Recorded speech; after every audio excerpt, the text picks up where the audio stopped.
Good afternoon, everyone. I'm hoping everybody will settle down so we can get started. My name is Ramala Batra. I work for Scan Health Plan. Very excited today to introduce our keynote speaker, Norman Ornstein. And you're in for a treat. I've been coming here for many, many years, and this is always a very special session. He is a resident scholar at the American Enterprise Institute and a columnist and a contributing editor for The Atlantic. He's also the chairman of Campaign Legal Center. He's also served as the election eve analyst for CBS News and BBC. In his decades of involvement in political reform, he played a major role in Senate committee reform, the creation of Congressional Office of Compliance to ensure Congress was governed by laws it enacts for others. He's published many, many books, and I was just talking to him. He has recently published a book, which I have not read yet, One Nation After Trump, a guide for the perplexed, the disillusioned, and the desperate, and not yet deported. It was published by St. Martin's Press in September 2017 and was on the New York Times and Washington Post bestseller list, though you are telling me right now that it's been superseded by Fire and Fury, which I have not read either. Ornstein has a BA from University of Minnesota and MA and PhD from the University of Michigan. Please help me in welcoming Norman.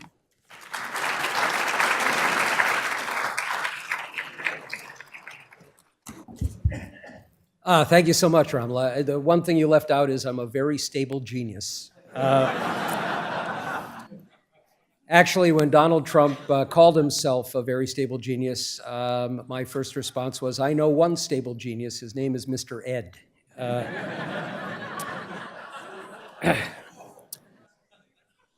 So today is day 398, actually, of the Trump presidency, or as he says, longer than any other president. I do want to confess one error. Last year, people very uneasy about what Trump might mean in the presidency, and I reassured them by saying, don't worry, within a couple of months, he'll leave us for a younger country. And I was wrong, obviously.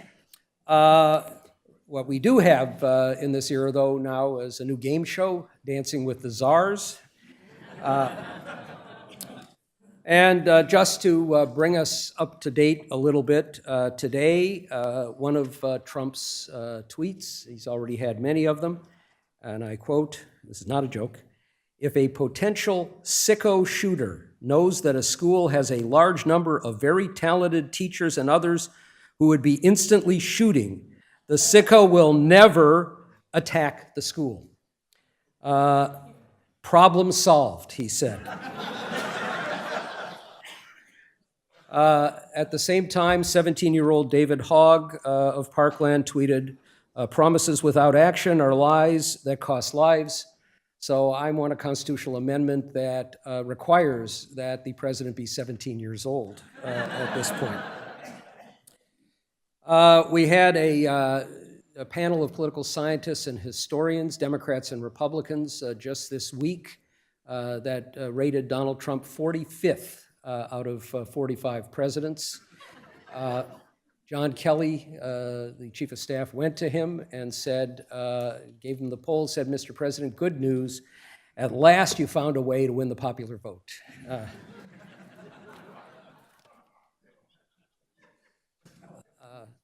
So in a typical day, I actually measured this one day a couple of weeks ago. Before 10 a.m., Trump had issued 8 tweets. One of them blasted little Adam Schiff, who is desperate to run for higher office, is one of the biggest liars and leakers in Washington. Then he trashed Britain's healthcare system, praised Fox and Friends, ripped the other networks for fake news, and called for the desperately needed wall, all in caps. His staff has taken to calling his tweets and the time he watches television executive time. And I'm very grateful for that, because now whenever my wife complains that I'm watching football or basketball or baseball, I tell her it's my executive time. There's another new poll that said that, a Quinnipiac poll, when asked if Trump has been faithful to Melania, 18% said yes. And we know that it's actually been a rather frosty time between the two of them. We do have other news out of Washington. The government is spending $24 million to replace 2 refrigerators on Air Force One. And until then, they're keeping perishables cold by putting them between Donald and Melania.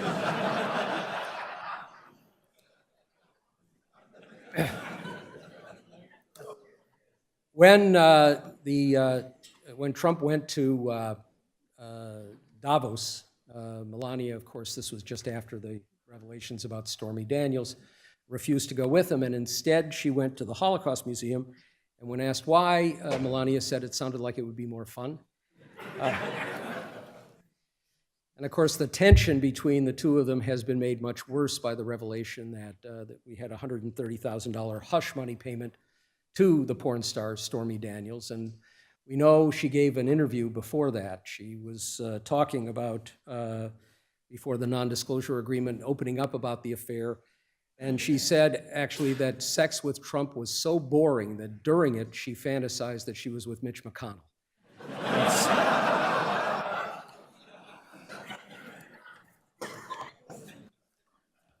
Over lunch, I deliberated with some of your colleagues about whether to tell that joke, and I decided. So now I'm going to turn to more serious things. And first, I'm going to go just a little bit off script for reasons that are very much related to the topics of this conference and more broadly.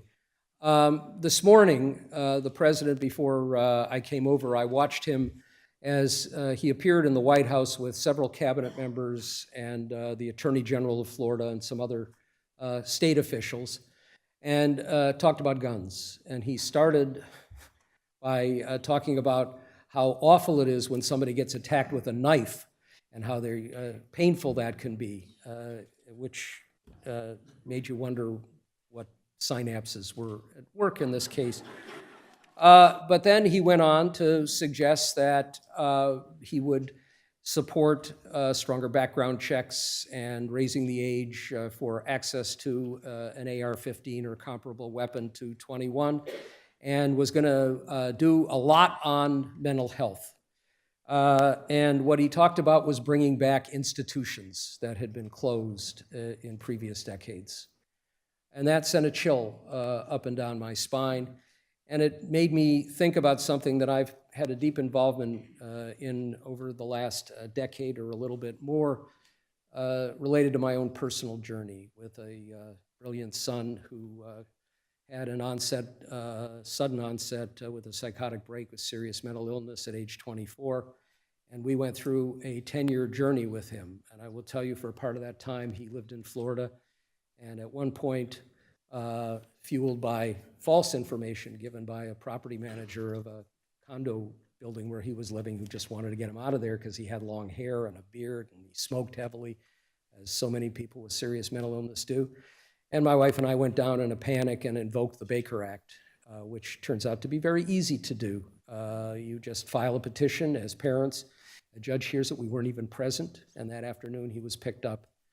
And he was picked up as he emerged from the shower. He was going to Temple, a Friday night service.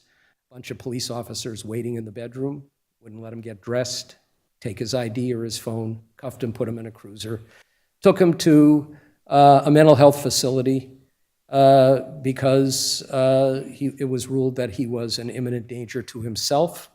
And 72 hours later, or even a little bit less, he was released, which is what happens in most cases. You can hold him for 72 hours. We're now talking about making the Baker Act easier to invoke, and there's some ways in which it can be improved, no doubt. But if that's what we're talking about in terms of dealing with people with serious mental illness, whether we're talking about that tiny, tiny proportion of them who are prone to violence or against themselves or others, and we know that overall the mental health population is less prone to violence than the population as a whole. And if what we're talking about is reopening institutions, which means going back to the horrors that existed before the 1960s, when we tried to get rid of those hellholes, and the vision was we would replace them with a robust set of community health centers, which have either not been brought into existence or are seriously underfunded and which are limited in getting any federal funds if you have more than 16 beds, which means most of them don't even have those facilities. And we have been in the process for years now of cutting the number of beds. And if we pursue a set of policies that included one of the first acts in the Trump administration, which was to repeal the executive order that limited access by those with serious mental illness to weapons, and we're moving towards the kinds of changes in Medicaid that we're talking about. Now, we're well-heeled enough that my son didn't need to go on Medicaid.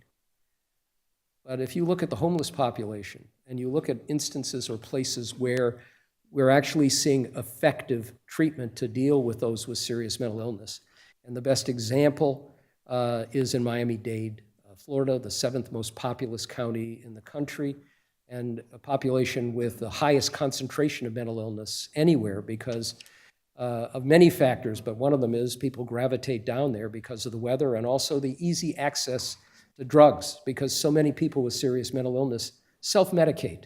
And if you're like my son and they have anosognosia, which means as a part of their brain disease, they don't recognize that they're ill, they won't accept medication or treatment otherwise, but they do self-medicate. And what a remarkable judge named Steve Leifman, county judge, has done, transforming the system, is people brought in charged with a misdemeanor or a nonviolent felony are given a choice of going to trial or being put into an assisted outpatient treatment where they find them a place to live and they have a whole panoply of services provided by social workers, medical professionals, and peer counselors. And they come back every month if they abide by the treatment. Some cases they get medication, other cases they don't. But a remarkable number of them end up being in much better state in their lives, and many get jobs and actually become productive members of society, and large numbers of them have been homeless. And if you take away the Medicaid, not only will you have large numbers of people who won't get any access to treatment, but you're going to end up forcing more of them into homeless situations. And if you take away their ability to get Medicaid, in part because you're going to have a work requirement, or you're going to have drug testing, then you're simply exacerbating this situation. And if we don't find a way to have a much better, and by the way, in Florida, in Miami-Dade, what Steve Leifman has done, and that includes training 5,400 police officers in crisis intervention training and 911 responders to know which teams to send out when somebody calls with a crisis because of a mental illness situation. They used to have a death a month, a wrongful death a month, because the police would come and they would escalate situations, which is the worst thing you can do for somebody with serious mental illness. And it cost the county tens of millions of dollars in wrongful death suits. Now they have barely one a year. They've saved an enormous amount of money. The jailers, the county jails, are thrilled because they don't want to be warehousing people with serious mental illness. And of course, what we've done is the jails have become the warehouses because we don't have reasonable facilities or beds. In New Hampshire, large numbers of people who've never been charged with anything end up spending months or years in jails because they don't have another place for them. They were able to close a jail in Miami-Dade and save the county $12 million a year. So you can save lives and save money if you do this the right way. Cutting Medicaid, or even the guise of reforming Medicaid so that you can cut Medicaid, and it should be reformed. But if we do this the wrong way, we're going to have more tragedies. Now, I would just add one other thing. In California now, there's a red flag law after the Santa Barbara disaster. And the red flag law means that if you have family members or law enforcement officials who say, hey, I've got this kid or I know this person who has a serious mental illness and a real problem and is a threat and has weapons, you can get a court order, you have to get a court order, and you can take the weapons away. Before that, the Santa Barbara person, when they went to authorities and said, you got to do something about this, he's got guns, he's not safe, they said, nothing we can do. Legally, there's nothing we can do. And now we're getting these red flag laws, and at least you can begin to have some preventive action for that small collection of people who do show those signs in advance. Not everybody does, as we know. And the idea, of course, that you can have access to weapons of war easily is beyond insane. But that's just one part of this that I wanted to mention. And I should add that Trump also introduced Alex Azar and said what a superstar he's already becoming, and how he's already moved to dramatically reduce the cost of prescription drugs, and he's now moving to make sure that health insurance premiums will drop like a rock.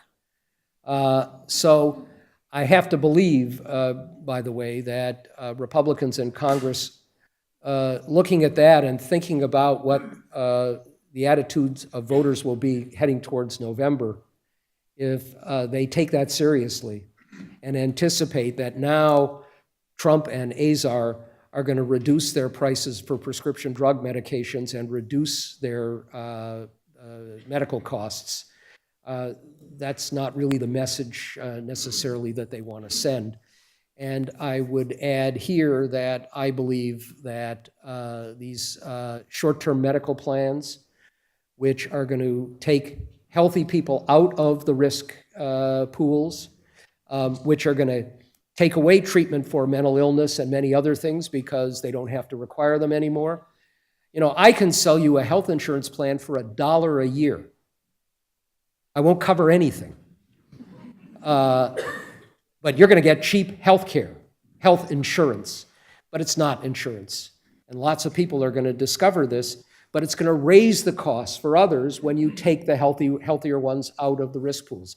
This is economics 101, politics 101, and the series of changes that are being made, including what might or might not happen in Idaho, I don't think will lead to healthy outcomes in a whole host of ways.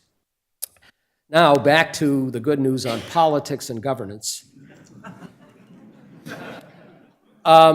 So I'm going to talk just a little bit about the themes in the book, which, by the way, makes a great holiday gift.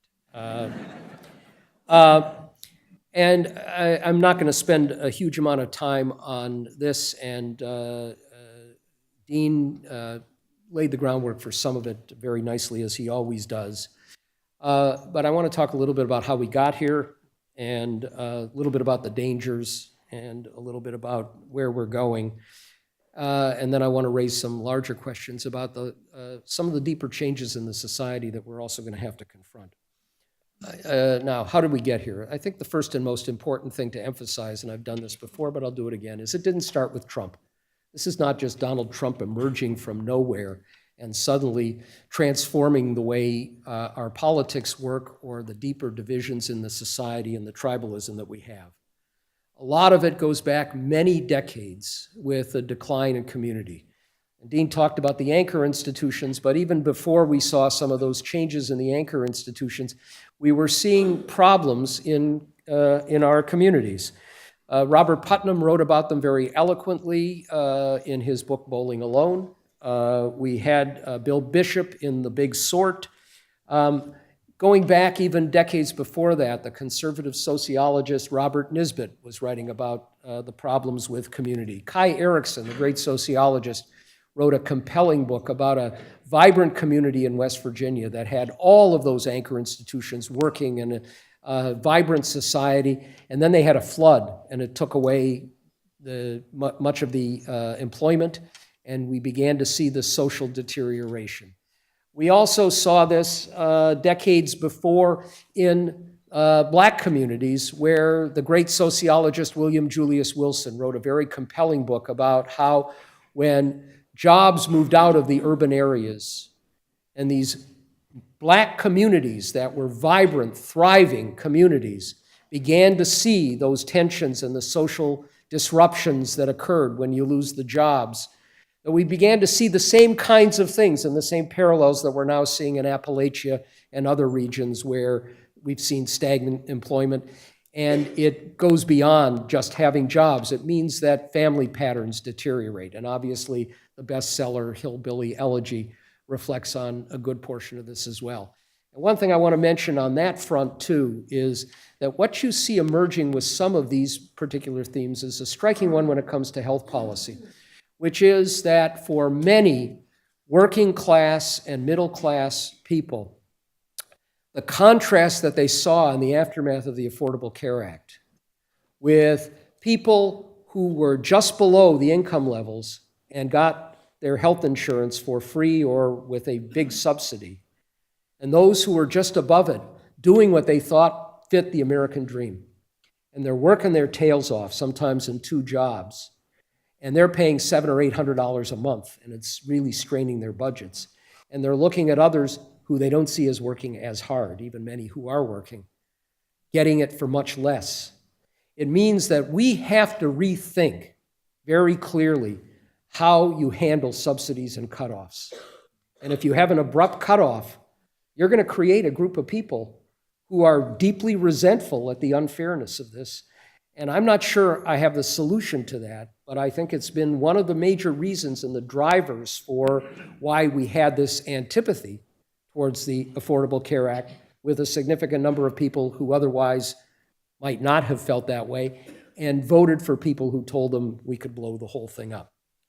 Now, beyond that, we know that we have seen this growing, shocking inequality in the country that now, I was at a really wonderful program a couple of weeks ago with Tim Rice, the incredible songwriter who, with Andrew Lloyd Webber, has written all of these remarkable musicals, and he talked a fair amount about Evita.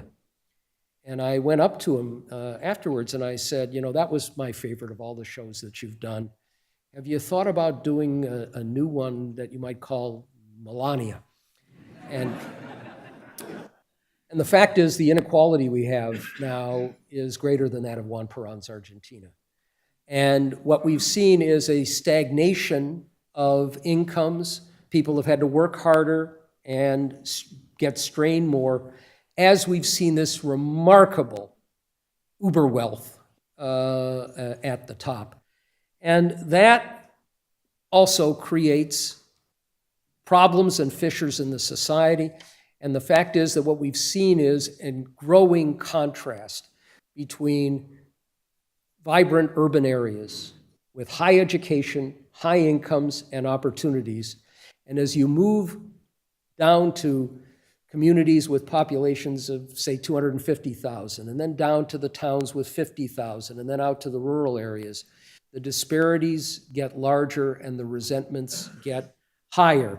And there was a very interesting analysis done by somebody with the Cook Political Report, David Wasserman, looking at counties that have a Cracker Barrel and no Whole Foods versus counties that have a Whole Foods and no Cracker Barrel. And the voting patterns are just dramatically different. And those kinds of divisions in the society and the sense by people as you move further down that chain that they've been neglected, that nobody's doing anything for them, that they are looked down upon by others in the society, and as they've seen their social fabric deteriorating. And this means that as we move in a political system that has the stark contrast between red states and blue states and the growing divide in being able to understand or communicate with one another, but within the red states and within the blue states, we're seeing these divides grow as well between the metropolitan areas and others. Now, along with that, as I've written about over many decades, we've seen the rise of tribalism. And I've talked before about how we've had political polarization, but polarization does not mean that you can't work together and compromise. And I've often used the example of Orrin Hatch and Ted Kennedy, the odd couple who forged this close friendship, and we wouldn't have a children's health insurance program to begin with if it weren't for the way those two collaborated. And it will tell you something, just as a little footnote, about the nature of the political system now, that the same Orrin Hatch, who never missed an opportunity when he spoke to talk proudly about that, was the guy who basically dropped the ball on the children's health insurance program for months after its authorization had expired, as states were desperately scrambling to figure out how to keep it going and use chewing gum and whatever else they could just to keep it together, and who brushed any concerns about it aside, saying that the tax cuts were more important, and besides, what did we need to spend all this money for on the takers versus the makers? He's changed as the political system has changed as well. But the tribalism, which is you're not just an adversary who happens to view the world a little bit differently, but we can find ways to solve common problems, to you're the enemy trying to destroy our way of life. The genesis of that, I believe, goes back to Newt Gingrich and his arrival in Congress in 1978. And at that point, his strategy, complete with tactics, how to break the Democrats' then 24-year consecutive stranglehold on power in the House. And it was, we've got to nationalize the election process. We have to pit one party against the other. We have to convince Americans that things are so bad and so rotten and so awful that anything would be better, and they'll throw the ins out and bring the outs in, and that will be us. And it took him 16 years, but he managed to create a tribal environment. And at the same time, if you look as this evolved, 1987, the Federal Communications Commission repealed the Fairness Doctrine, which said that communications broadcast outlets, if they presented one point of view, had to balance it with another point of view. And Rush Limbaugh was then, some of you may have heard him, a noontime talk show host in Sacramento. And when the Fairness Doctrine was repealed, he moved to New York to try and make his way nationally. And then we had a pay raise for federal officials that was created by a quadrennial commission of the elites among the elites, university presidents, religious leaders, business leaders, labor leaders, and others, recommending what to do about the pay of members of Congress, judges, and other top executive officials. And they decided in 1988 that because there hadn't been a pay raise for a decade and it was getting very hard to recruit judges for lifetime jobs, and members of Congress were strained with two households to maintain and back at home and in Washington, that they'd make up for a decade of inflation with a 25% pay raise. And the public went nuts. The basic attitude was, I'm making $20,000 a year, and if I'm lucky, I get a COLA, cost of living adjustment of 1%. You're making $87,500, and you're complaining, and you need a 25% raise. And Rush Limbaugh used that as his ticket to stardom, and it brought in a kind of populist reaction with Limbaugh fueling the flames with Pat Buchanan on the right and Ralph Nader on the left, all decrying this. And that was a fuel for a kind of reaction against Washington. And while it was endorsed by Ronald Reagan, supported by George Herbert Walker Bush when he came in, supported by all the congressional leaders, ironically including Newt Gingrich at the time, it was the genesis of that populist movement that brought in Ross Perot as a candidate, that brought in Bill Clinton as president, and that brought Newt to power in 1994. And it's only gotten more dramatic since. And what started in Washington with our political elites and then led to the rise of tribal talk radio and then tribal media more generally has now metastasized out to the states and to the public as a whole. And we know now that our politics in the country are driven by negative partisanship. It is far more your antipathy towards people on the other side, your fear of what they will do to your way of life, than it is by your own positive embrace of your own party, and that almost every issue gets caught in the crosshairs of this as well. And we saw this with the Affordable Care Act, of course. We saw the way it was exploited as a political issue, and then we saw what happened to public approval of it when it was no longer Obamacare with Obama in the White House, where it couldn't be viewed in through the same tribal prism in quite the same way. And we saw a somewhat different reaction. But the tribalism, if anything, is getting more severe rather than less, and the business models of media work to make that more of a reality. Now, we've seen as well, long before Trump emerged, the attacks on science and facts that go back also, I would say, to Newt, who in his first act as Speaker got rid of the Office of Technology Assessment, the independent arm of Congress, where they used technical expertise to give evaluations on health policy, on defense policy, on the environment and other things. And he said it was for budgetary purposes, but it was really, they didn't like the facts that were coming out when they could challenge what they wanted to do in terms of policy.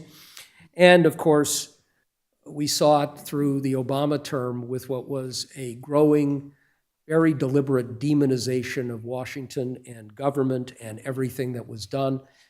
I would say that the self-proclaimed young guns, Kevin McCarthy, Eric Cantor, Paul Ryan, used that to win big victories in 2010 and 2014 by getting this new populist wave in the aftermath of the bailout, the TARP program, just like the pay raise supported by everybody at the top, and thought that they could co-opt the populist right, and they got co-opted.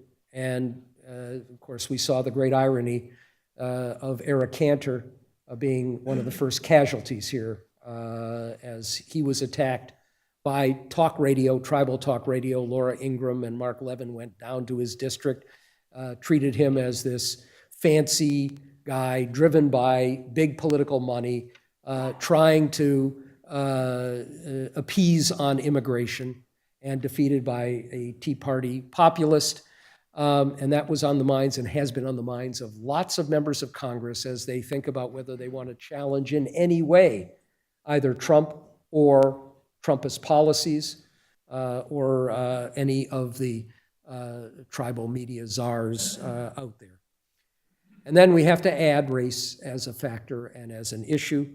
The fact is, of course, that we have been moving inexorably towards a majority-minority country that now may be slowed with the immigration policies that we're seeing pursued, but we're still moving towards that point. And the unease that that causes among large numbers of people feeling disrupted from their positions of some dominance.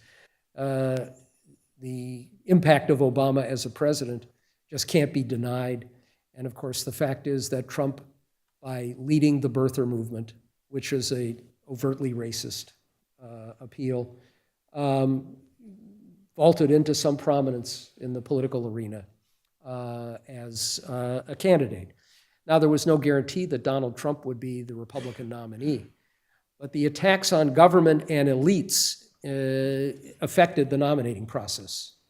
And so, in the summer of 2015, when conventional wisdom and most of the academic research and most of the pundits said, it's going to work out the same way it always does. They'll flirt with an outsider like they did with Herman Cain, but then they'll come back to the establishment candidate because they always do.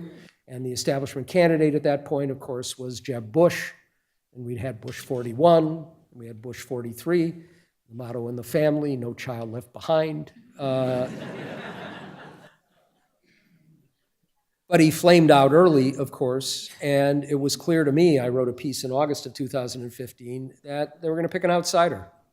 Didn't have to be Donald Trump, because it was a curiosity at that point. You had Ben Carson, the celebrated neurosurgeon and African-American conservative, and you had Ted Cruz, who at that point had shown his disdain for government by going on the floor of the Senate and calling his own leader, Mitch McConnell, a liar, which was unprecedented. And you had Carly Fiorina, the businesswoman, CEO. But Trump had an instinct for what would work and what would resonate with that primary electorate, and it's when he started talking about the Mexican rapists coming in over the border and building the wall and making Mexico pay for it, and a Muslim ban, that he vaulted into a position of prominence. And the fact that he could get to the right of everybody else on immigration, and watching the debates and seeing Ted Cruz stand there, just absolutely befuddled that anybody could get to the right of him on anything.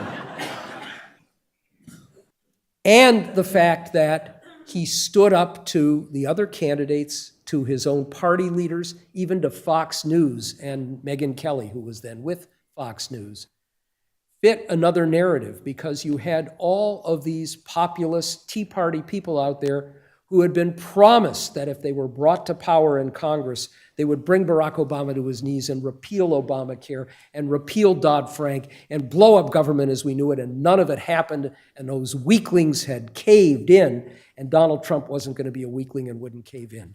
And that's what gave us Trump. Now, what are the dangers, and where are we? And here I want to talk for a couple of minutes about three things. I'll mention three words, and I will go through them very quickly. Autocracy, kleptocracy, kakistocracy. The first two are familiar. I'll talk about the third in a minute.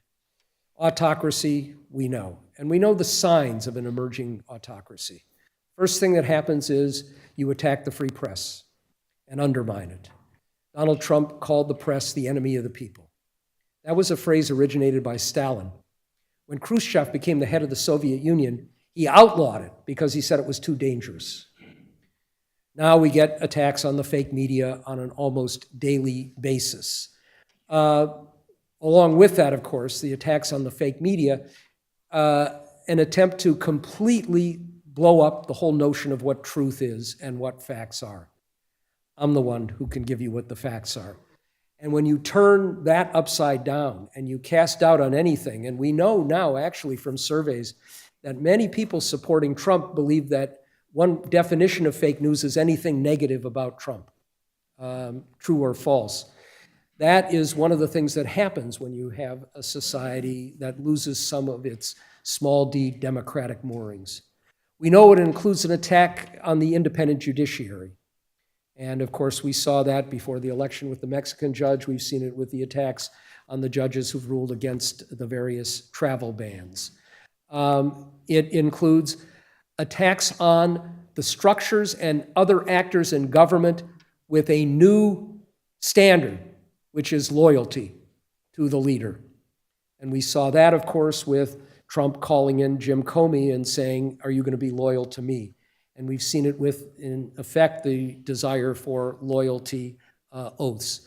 It includes a cult of personality. Only I can fix it. A lot of things out there that are indicators that don't mean that you are creating an autocratic system. But as the new book, How Democracies Die, points out, when you look at some of the parallels, they're disturbing parallels.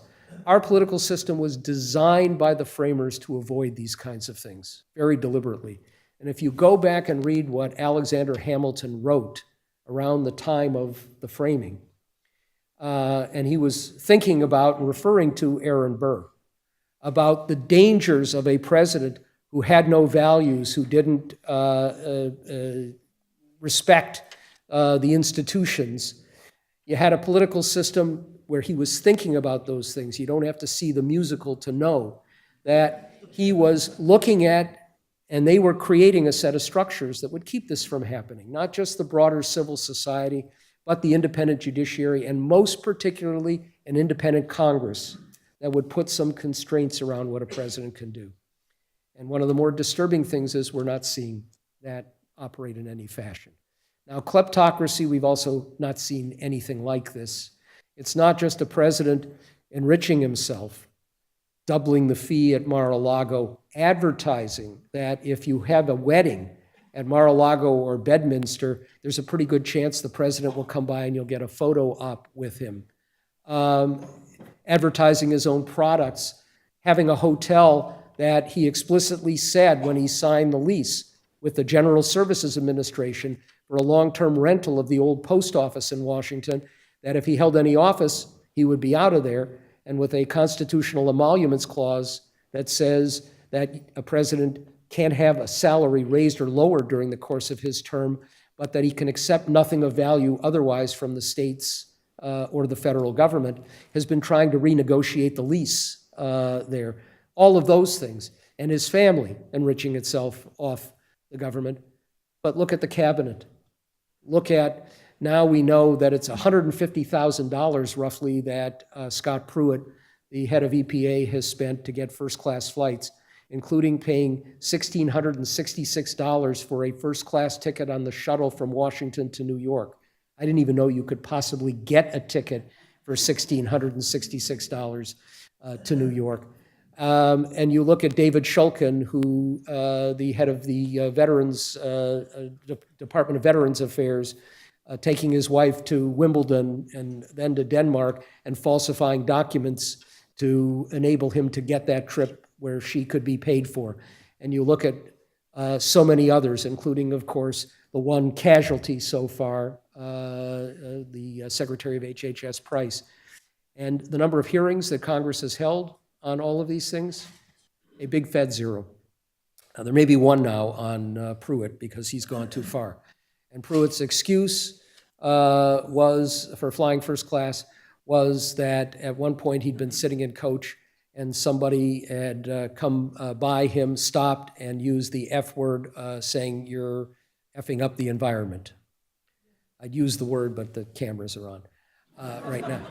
I thought one of the best tweets was, wouldn't it be ironic if he was actually a supporter saying, "Great, you're effing up the environment." But the notion that you have to fly first class from Washington to New York or to Boston because of that, it would be a nice excuse that all of us could have for the hassles or harassment we get while we travel.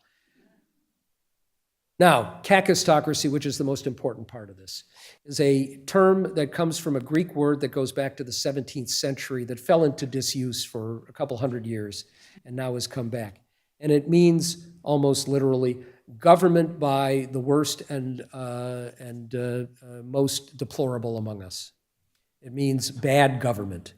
And if you have seen kids use the word caca, you know kind of where it comes from.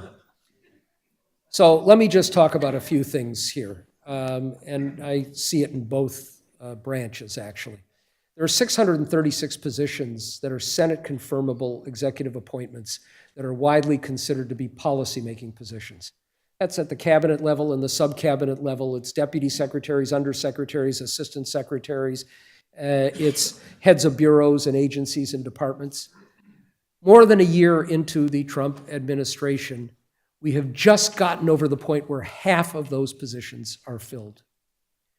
Until last month, there were more positions where there hadn't even been a nominee set forward than there were with those positions actually filled. Now you can look at the Department of Health and Human Services, where after Tom Price left, we went for months where the acting secretary was a deputy assistant secretary because they didn't have any of the other positions that had been nominated and confirmed. We have a State Department where we still have a majority of the top policy posts unfilled. We do not even have a nominee, for example, for the ambassador, let's pick a country at random, South Korea, right? We are facing a confrontation that could lead to a war that could be utterly disastrous. And we do not have an ambassador with a country that is the closest and most significant link there. We don't have, in many cases, deputy secretaries or undersecretaries. This is a record far worse than any of the last 4 administrations. I was highly critical of the Obama administration, which didn't take its own responsibilities seriously enough, because if you know anything about the nature of the federal government, you know that people stay in these positions on an average of about 16 to 18 months. Now, that doesn't mean they leave the government. In some cases, they'll move up to other positions. But you have to have the second and third levels filled so that when you get those changes, you can move seamlessly. And you can have people who already know where the restrooms are, what the policies are, who the people are you're working with, who you can work with, or you're going to have even more disruption.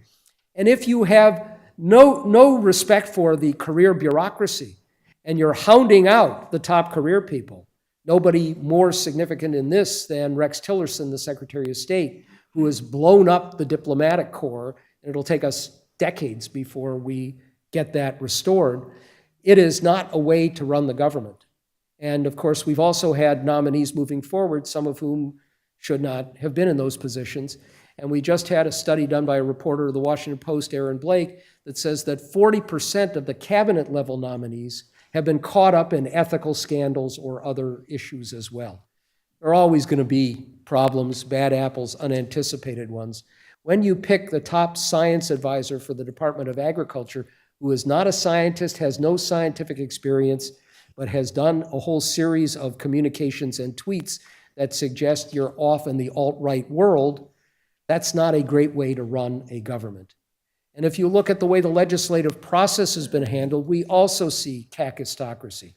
Look at the way they dealt with the attempted repeal and replace of Obamacare.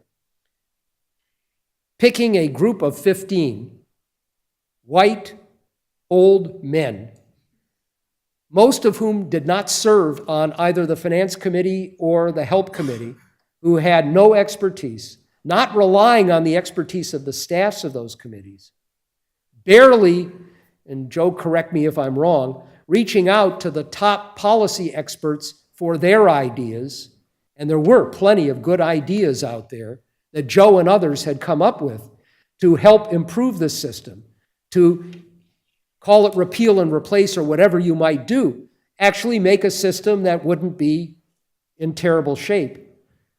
That is, to me, a good working definition of cacistocracy. And the same thing happened with the tax bill as well. Faux hearings, no attempt to get input from people on the outside.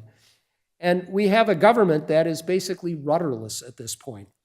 And all of that means that as we go through this period of intense difficulties in the society trying to bring people together, of dramatic changes taking place in the global economy and our own role in it, not to mention our broader role in the world.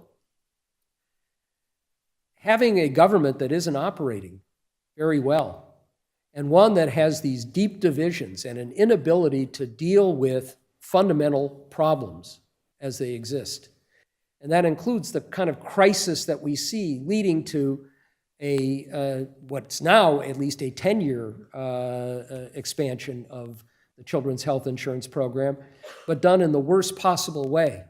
And when we see an immigration system falling apart, and then we see what's happened with guns and with mental illness. And now, remarkably, the adults in the room are the 15, 16, and 17-year-olds who are talking sense and who, when they get up there and question political figures or the president, make our journalists look like idiots at the same time. It leaves you nervous about where we're going. Now, I want to talk about one more element to this, and then I'll stop. And that is something that was just briefly alluded to. Right now, 34% of Americans are a part of what we could broadly and loosely call the gig economy, meaning that they're not part of the traditional employment structure that we have had, where you work for a company and you get benefits from the company and you stay there for a significant period of time. That is projected to go to 43% of Americans by 2020 and to 50% by 2025. Now think about that more broadly in terms of what it means for the economy and for disruptions in the society. And Uber is one part of this, Uber and Lyft. And every time I get into an Uber or Lyft, which is a lot, I talk to the drivers, and it's actually been a wonderful thing for lots of people, despite some of the issues and real ones with the companies. If you are a single parent and you've got a kid who has to be brought to school at a certain time in the morning and picked up at 3:30 in the afternoon, you can't have a traditional job. And for people who are sort of caught between different circumstances, maybe going from getting out of school and going to a job, or moving to a different city with a spouse who has a job and you don't, as a transition, it works. The number of people I know who are, I just had a trip with a firefighter from Fairfax County, Virginia, who works these shifts of like 6 days of 24 hours and 18 hours, and then has 6 days off. And sleeps for a couple of days and then drives an Uber for a few days to make a little bit of extra money to get by. All those things are great. Self-driving cars are going to put half of them out of business, and they're going to have to find something else. And our whole model of healthcare delivery is going to change. And we can talk about all of the things that we've talked about for decades of moving away from the craziness of an employer-provided system where people who don't have an expertise or a desire are the ones in the middle. And all of the things, many of the things that were proposed in terms of taxing high plans and the like that Republicans turned against with a vengeance when it was a Cadillac tax proposed as part of the Affordable Care Act, whatever that might be, and whether you like them or don't like them, we're moving away from that traditional employer-provided program. And to me, one of the great strengths of the Affordable Care Act was the ability that people would have to have the flexibility to be able to keep health care with them wherever they went, and to be able at least to find a fashion of paying for it and having some sense of what was in the plans instead of the way it had been before. And if we don't, as a society, find a way to adjust not just health care, but other benefits, including retirement benefits, and including some kind of disability insurance for people who are not going to be working in the traditional way, when it's going to become the dominant mode of employment in the society, then we're going to be lost out there. There are so many pieces we have to put together in a puzzle that's getting more difficult by the day or month. And having to go through this daily tweet-driven turmoil and a government that isn't functioning at the federal level just makes that more difficult. So, have a nice day.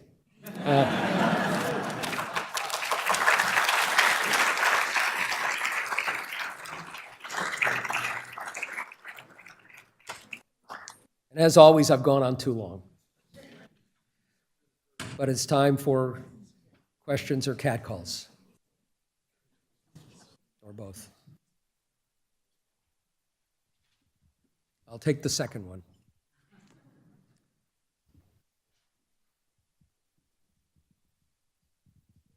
Yes, sir. Okay. Is this on? Hey. My name is Kwame White. I'm the actually healthcare facilitator here for UC Irvine, and this is somewhat a healthcare policy question, but not quite. About like 2 years ago, I'm Jamaican, and so I was fortunate when I was visiting family that it happened to be at the time where they were having their parliamentary elections. Long story short, the Jamaican Labor Party is kind of center-left, so kind of very similar analog to the Democrats, and then there's the People's National Party, which is kind of center-right, kind of somewhat analogous to the Republicans. And when you drive through the country, so I was fortunate to drove through most of the country, if you ask somebody from the Jamaican Labor Party, you know, kind of what other things, they can go, well, we have this education policy, we have this economic policy. But if you pose the same question to somebody who from the PNP, all they would say is that their leader, her name is like Portia Miller, but she was called Mama P. They would just say, it doesn't matter, Mama P is just going to fix it. And one of the things, so to me, it felt like for people who were part of the PNP, that it was just completely and utterly emotionally driven. Like there was really no facts, or at least not communicated to me when I asked them. And I kind of feel that we're kind of at that point now, where there is a significant portion of people who are sympathetic to Trump, where the facts don't matter to them. And I guess as it relates to policy, how can we get to a point where our disagreements is basically on what the prescriptives are, but it was never really about the facts. Like the facts were the facts. And it feels like that, you know, a certain segment of the population is on Earth 12. And we're all trying to live here on Prime Earth. And if we can't agree on what the facts are, or at least have some framework, then how can we really do anything, whether it's health policy or economic or education or whatnot? And so one of the things I wanted to ask you, since you're part of AIE, is like, how do we get back? How do we reach people who are really not all that interested in facts? So, we have a political system built around debate and deliberation. And the whole idea was you're going to bring people from very disparate backgrounds face to face, and you'll debate and deliberate, and you'll have a common set of facts to begin with, and then you can begin to work through your different perspectives and differences. And when you lose that base of common understanding and common facts, it becomes extremely difficult. And the tribalism, I would say, I do think there's an asymmetry here, but it's also, when you look at things through a tribal prism, you're not going to listen to others. And it's very hard to get that back. I'll raise one other thing that I didn't before that I think is also a larger problem too, which is you have to have a fundamental sense of the legitimacy of election outcomes, that the system is fair and that it's responded to public views. The Electoral College, as Alexander Hamilton imagined it, which was going to be a safeguard against the tyranny, was at the time a bunch of solid citizens who would make sure you didn't get a demagogue or somebody who wasn't appropriate. And that went away a long time ago. But we had a country at the beginning where the ratio between the largest and smallest states was about 13-1. Now it's 67-1. And the Electoral College is not representing very well what the country believes because it's tilted towards the smaller states. I will give you a figure that is, to me, the most frightening because I don't know what to do about it. By 2030, 70% of Americans will live in 15 states. 2040, excuse me. 70% of Americans will live in 15 states. That means that 30% of Americans will choose 70 senators. And those 30% live in 15 states that are small, smaller, more homogeneous, more white, more male, older. And we're going to get an increasing disparity in a larger sense. In the 43 elections, from the first one in 1824 where popular vote mattered at all the way up through 1996, you had one where it was clear that the winner of the popular vote didn't win the presidency. 2 out of 5 since. And that's going to happen more. You're going to have a Senate that is increasingly unrepresentative and won't listen to the larger needs of a vibrant society. And if you put that together with the fact that people increasingly cocoon into places where they develop their own sense of what the world is and what the facts are, and you have increasing attacks on others for fake news, that's a challenge that goes way beyond what a Donald Trump is or represents. If you don't like Trump and think that he is a sweet, generous figure, and if we just get him out of the way, that it's going to resolve some of these issues. And these are issues that relate to whether we can make health policy, but also whether we can have a society that binds itself together. We've got a lot of work to do, and there's no easy answer for it. We have to try and find a way to create at least some set of media outlets that will eventually have a larger appeal to people, that provide more of the public square that we used to have. We have to figure out a way to separate out. This is a really tough one for me. There's a small subset of people who are genuinely evil, racist, anti-Semitic, divisive. But that is not the larger mass of people who voted for or supported Trump. It's a lot of these other reasons that we've talked about. And some of them may have roots in bad things, like racism, but they're also this sense of being dissed by everybody else, of being disrespected, of losing your anchors in your society, of losing the jobs that used to be there where you could work hard and do what you're supposed to do as an American and have a roof over your heads and food to put on the table and the ability to educate your kids and maybe even to go to a movie every once in a while. And that's gone and it's not coming back, and what do we do about it? We have to have some empathy for people like that, and we have to try and find sets of policies that can have a broader appeal. And then we have to make sure that we change the pool of people running for election. And there the hope is perhaps in some of this younger generation that may be able to forge a different way. But it's going to be rough for a while. Yes. Is this on? Yes, it is. Dr. Ornstein, thank you so much for all your very helpful information and comments. I am William Bonney, Western American history. That means I'm Billy the Kid, so you have to be careful about anything I say or do. At least AR-15s, at least for many recent decades, healthcare has been different in the Western European countries. For example, Germany has a government system that covers, I think, almost 100% of their population. France has a mixture. Some of their healthcare is government supported, and some of it is in the private industry insurance. And I think until recently, maybe almost 100% of their population has had covered healthcare. How can you compare the way they do things from the difficulties that we face in this country to bring everyone into a covered healthcare?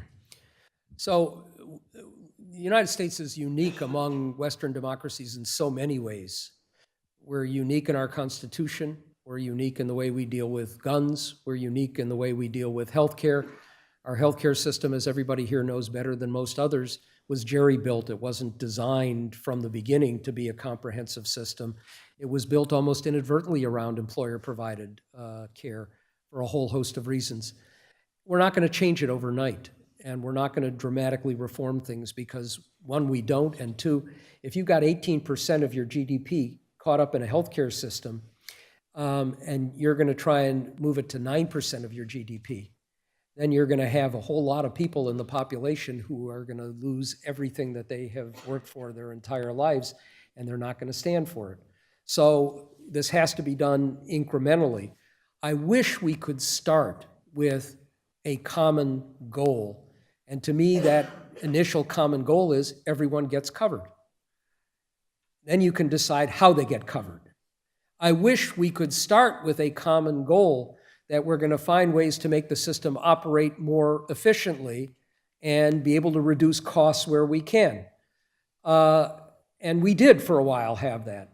But actually, even though some of the earlier panelists were putting up how efficiency and cost reductions were there for both parties and ways of packaging the care and making it more comprehensive and figuring out these better models were shared by both parties, it has become, if you're for it, I'm against it in a lot of those cases.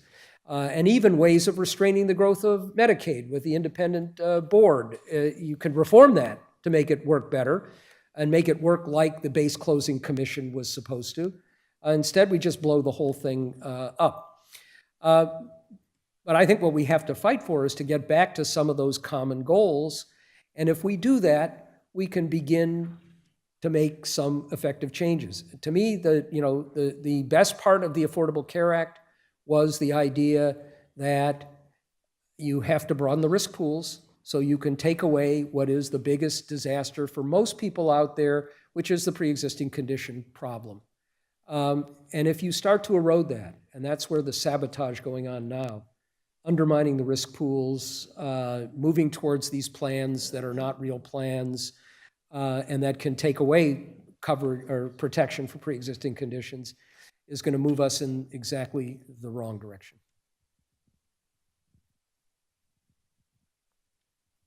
Yes. Norm. The distinguished gentleman. Yes. Wendell Primus. Thank you for your narrative, and I have to agree with most of it. So how do we get back to normal? I wish you hadn't said that, Wendell. You undermine my credibility. No, how do we get back to normal? How Yeah. do we get the tribalism out? And I especially decry the attacks on the press, Yeah. and also the fact that our evangelical leaders, bless Billy Graham, for not speaking up right now. So first, Wendell, I want to give a shout out to Nancy Pelosi. Many of you perhaps saw that Nancy's 77 now, I think. 8 hours on the floor, nonstop in 4-inch stilettos. And I was in awe. And I said, no man could do that. And even J. Edgar Hoover, when he had the 4-inch stilettos. But I was particularly in awe because anybody who could stand for 8 hours without having to go to the bathroom wins my undying admiration. And I actually thought of a parallel, because there are times when I feel like I'm standing there for 8 hours trying. But that aside, little urology joke, it's okay. So I'm a little worried. One thing that I'm worried about that was also mentioned a little bit in the other panel, I haven't seen this happening in the same way, but there's a Newtonian phenomenon in politics. And if one party goes off the rails, it's not out of the question that you see an equal and opposite reaction. I don't see the Democratic Party moving to some crazy right. And when you had the single-payer system, which I wouldn't view as a crazy system, given how it's operated in many other countries, but would be a radical change for us, proposed by Bernie Sanders. He got 15 Senate co-sponsors. That means the vast majority of them didn't do that, despite a lot of popular pressure. And we're not seeing the kinds of primary challenges to conservative Democrats like Heidi Heitkamp in North Dakota, and Joe Manchin in West Virginia, and Joe Donnelly in Indiana. But I think there's a worry here that we could go further away, and the center is disappearing. And the people who are leaving, the Bob Corkers and Jeff Flakes and Charlie Dents of the world, are the ones driven away because they don't have a home in their own party anymore. And that's going to make it harder. But I think I'm hoping that what we're going to see, partly out of the reaction that's going to come from these Parkland kids, partly out of at least some of the remaining people around the political arena who begin to understand even more that we are playing not just with fire, but with atomic weapons here in terms of the fabric of our society and our political system, that we've got to find a different way. One way we're going to have to do this is reforming the big money system in our campaigns. And that is an enormous problem here.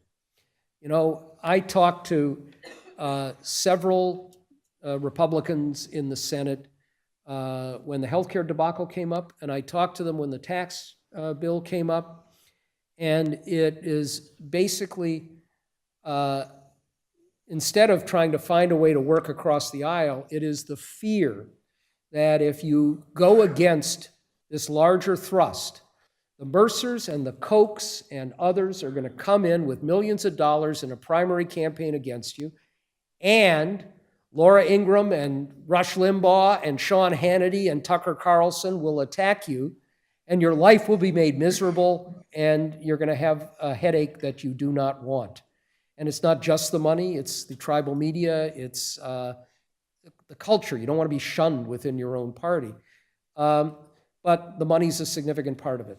And let's be blunt, look at the tax bill. You had Lindsey Graham, among others, saying before the tax bill passed, if we don't do this, the checkbooks are going to close. Right after the tax bill was signed and enacted into law, the Koch brothers gave $500,000 to the super PAC of Speaker Ryan. Now, that is not a coincidence. And if that's how our political system is going to operate, and I don't believe, everybody talks about the big money of the National Rifle Association. It's not so much the big money as it is the intensity of the following, but the money matters as well. And if we don't change that, then we're going to have, first of all, this sense of this larger disparity between the billionaires, who we could begin to call oligarchs, which is a term you don't want to use in the American political system, and the larger mass of people. A greater sense that money drives the policy and not the voters, and even more of a sense of illegitimacy. But it also has to come from leaders, and I don't see it coming from the leaders, and I don't see it coming from the speaker, and I don't see it coming from the majority leader, and it has to be also a return to what we wonks call the regular order. If you don't do policy through a deliberative fashion, if you don't have committees operating with some opportunity to offer amendments and that means across the board, rank and file members in both parties. And then you take a product and you work it through on the floor. And then you go to a conference committee and you actually have some give and take. And you look at what works and you look at what didn't work in history. If you don't do that, then you're going to get very little accomplished. And what you do get accomplished is going to be catastrophic. And I haven't talked about the tax bill itself, but when you add, at a time of full employment and an economy growing at a reasonable rate, $1.5 trillion in additional debt, you are basically doing a pro-cyclical rather than a counter-cyclical policy. You are going to create a sugar high in the economy, and sugar highs don't end well. And you're going to create a debt crisis that is going to put enormous pressure on the rest of government. And that means that we will end up making bad decisions. And when you see the kinds of trade policies that Trump is pursuing that are going to lead to larger current account deficits and that are going to lead to higher interest rates, which means the debt spiral that we've talked about before goes up, because as rates rise, debt servicing will increase. Our ability to solve these problems of policy, whether it is reasonable ways to look at Medicare and Medicaid and keep their growth from growing out of control while also providing the fundamental protections that are required here, and in some cases expanding them where we need to, much less seeing this horrible squeeze on the rest of government. I talked about cacistocracy. Here's another example. A Mulvaney budget that has pushed a significant cut on the Centers for Disease Control, where they've had to cut by 80% the amount of money we spend dealing with pandemics and epidemics in countries abroad.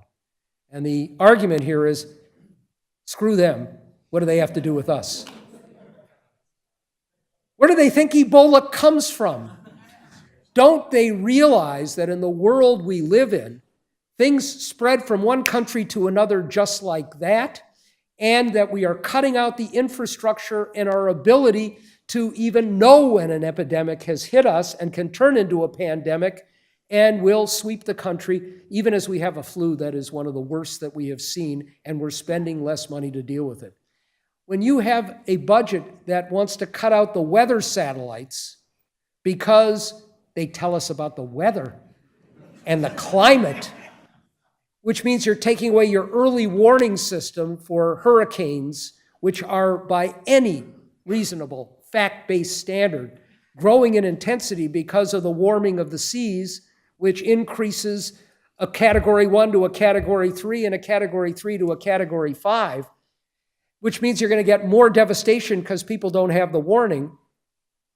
And then you're going to cut the budget for dealing with the catastrophes afterwards.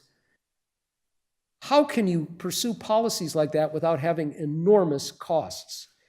And so we just all need to redouble our efforts, not just in Washington, but elsewhere, to try and get back to some reasonable way of making policy that we just don't have right now.